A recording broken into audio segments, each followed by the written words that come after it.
Bismillahir Rahmanir Rahim. Alhamdulillah wassalatu wassalamu ala rasulillah wa ala alihi wa ashabihi ajma'in. Assalamu alaikum wa rahmatullahi wa barakatuh.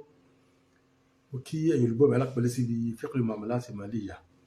Èyí tí a fẹ́ mẹ́nu bà insha Allah ta'ala ní ẹnu àsìkò díẹ̀ náà ni ọ̀rọ̀ tí a fẹ́ tá ń bá lọ. A ti mẹ́nu bà ń tọ́jú mọ́rọ̀ owó tí àwọn gbà bí ìgbéyàwó. Ìta fẹ́ mẹ́nu bà yìí ni ọ̀rọ̀ tó jẹ mọ́rọ̀ owó súná. Owó súná ó pín sí méjì. Nínú kó jẹ́ pé owó tí a fún ọmọ tàbí ìta àgbà lọ́dọ̀ àbọ̀ ọmọ, àwọn mẹ̀lẹ́bí ọmọ, àwọn ọ̀rẹ́ ọmọ. Tí àkọ́kọ́ ìlàkọ́ fẹ́ mẹ́nu bà, wọ́n máa ń pè ní hadiyatul maulud.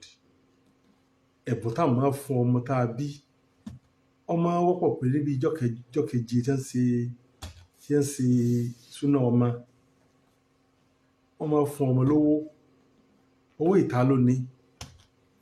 Tó bá jẹ́ wípé ẹni tó fún èèyàn lówó bá sọ wípé owó yìí ó fún bàbá lówó tó fún, tó jẹ́ pé nígbà tí èèyàn bá fún èèyàn lówó bẹ́ẹ̀ bí ẹ̀bùn ni máa jọ, yóò máa jẹ́ ẹ̀bùn fún bàbá tí wọ́n fún náà. Ẹni bá fún ìyá lówó tó bọ̀ pé tó fún tí ó pé ká fún níjọ́ súná láì dákọ pé ọmọ ló ní, ẹ̀bùn náà ló jẹ́.